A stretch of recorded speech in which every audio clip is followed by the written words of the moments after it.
हाँ तो स्टूडेंट्स, अभी की पिछली वीडियो में हमने पूरा ड्यूक का सिलेबस पढ़ा था, क्या क्या पैटर्न होता है। उसके बाद हमने चैप्टर 1 भी शुरू कर दिया था अपना, ठीक है। जिसमें से चैप्टर 1 में एक क्वेश्चन ये बना था कि functions to be done while setting a transaction. Hope so जो मैंने इसकी टोटल हेडिंग्स दिखाई हैं, समझाई हैं, सबके समझ में आ गई होंगी। और एक दूसरा क्वेश्चन बना था हमारा रिस्क नोट पे कि रिस्क नोट क्या होता है और कौन कौन से रिस्क के टाइप होते हैं, ठीक है। वो भी होप सो समझ में आ गए होंगे। अब इसमें से इस चैप्टर में से सिर्फ एक लास्ट क्वेश्चन और बनता है, थर्ड क्वेश्चन। वो मैं समझाता हूँ आपको कि वो क्वेश्चन क्या है। तो बात कर रहे थे क्वेश्चन थर्ड की कि क्वेश्चन थर्ड क्या है। क्वेश्चन थर्ड है हमारा रेलवे रिसीव्ड, अगर ब्रैकेट में बात करें या शॉर्ट फॉर्म में बात करें तो R/R, या हिंदी में बात करें तो रेलवे बिल्टी। मतलब क्या रेलवे रिसीप्ट क्या होती है, रेलवे बिल्टी क्या होती है। मैंने इसमें दोनों टाइप से दोनों लैंग्वेज यूज़ करी है। ऊपर पहले हिंदी यूज़ करी है, नीचे उसके बाद इंग्लिश यूज़ करी है, दोनों के लिए है ये, ठीक है।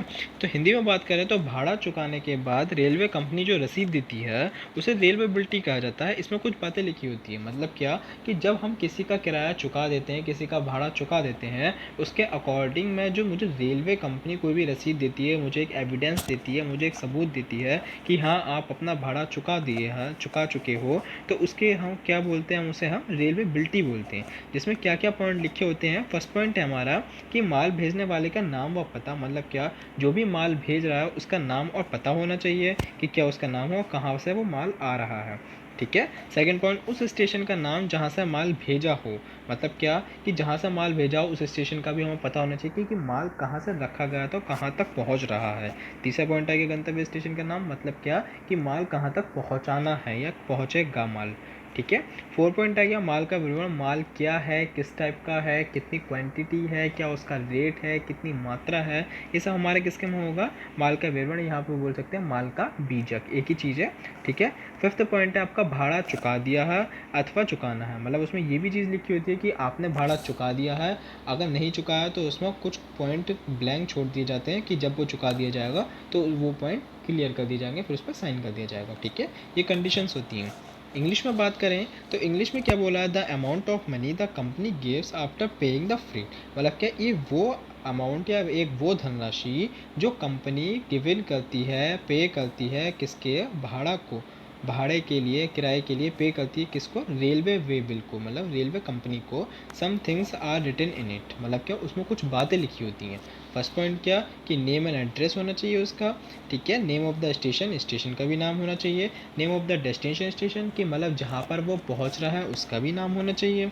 4 पॉइंट है डिस्क्रिप्शन ऑफ गुड्स की, माल क्या है, किस टाइप का है, वो भी हमारे पास होना चाहिए। और फिफ्थ पॉइंट है फ्रेट पेड और पेड। मतलब क्या भाड़ा चुका दिया गया है अथवा चुकाना है, ठीक है। ये हमारा थर्ड क्वेश्चन था रेलवे बिल्टी वाला।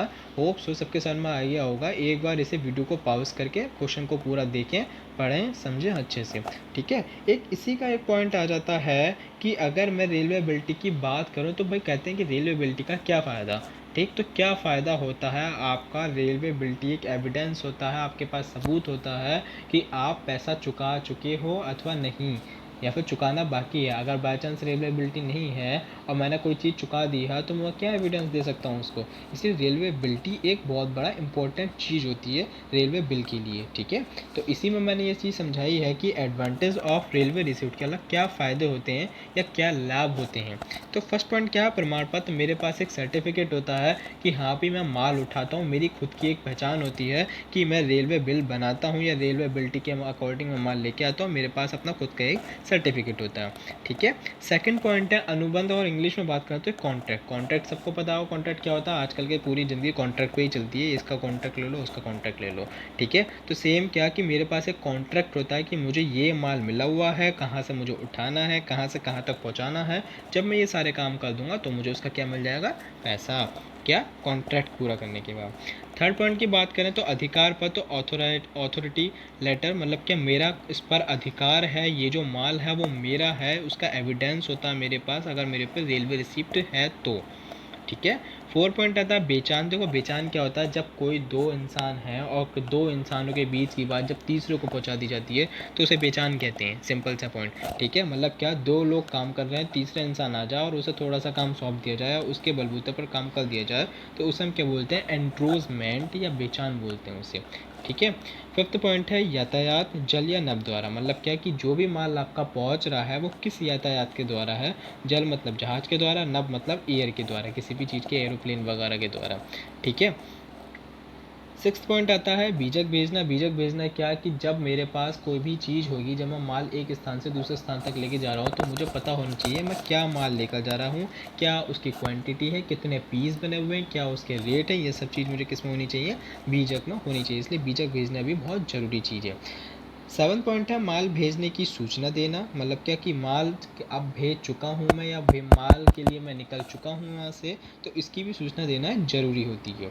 ठीक है। और लास्ट पॉइंट है शिकायत संबंधी पत्र। यदि कोई शिकायत है, कोई माल टूट गया है, फूट गया है, या माल कम है किसी कारणवश, या माल की पैकिंग सही से नहीं करी गई है, तो इसके लिए क्या लिखा जाता है, शिकायत संबंधी पत्र, मतलब क्या, कंप्लेंट लेटर। ठीक है। तो रेलवे रिसिप्ट समझ में आ गया। रेलवे रिसिप्ट क्या होती है, मेरे पास एक एविडेंस होता है कि मैंने इसका भाड़ा चुका दिया है या नहीं चुकाया है।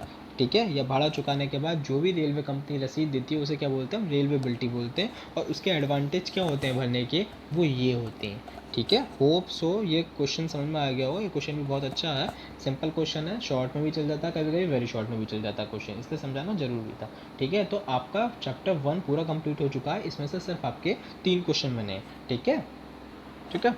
तो फर्स्ट चैप्टर कंप्लीट हो चुका। सेकंड चैप्टर की बात करें तो सेकंड चैप्टर का नाम है हमारा sales literature and means of increasing sale, या हिंदी में बात करें देशी व्यापार द्वितीय, विक्री साहित्य व बिक्री बढ़ाने के साधन। मतलब क्या कि कौन कौन सा ऐसा पॉइंट होते हैं हमारे होम ट्रेड में, हमारे देशी व्यापार में, कि हमारी जो सेल होती है वो इंक्रीज़ होती है, मतलब बढ़ाई जाती है, और अधिक से अधिक माल को बेचा जाता है। वो हम सब इस चैप्टर के बारे में पढ़ेंगे। ठीक है। तो आपका फर्स्ट चैप्टर कंप्लीट हो चुका, सेकंड चैप्टर आपका कल से शुरू हो जाएगा। ठीक है। होप सो जितने भी आपके मैं नोट्स प्रोवाइड करवाने की कोशिश करूँगा बहुत जल्दी से जल्दी, और ये सारी चीज़ें नोट कर लेना अपने पास, ताकि बाद में आपको इतनी दिक्कत ना पड़े। ओके।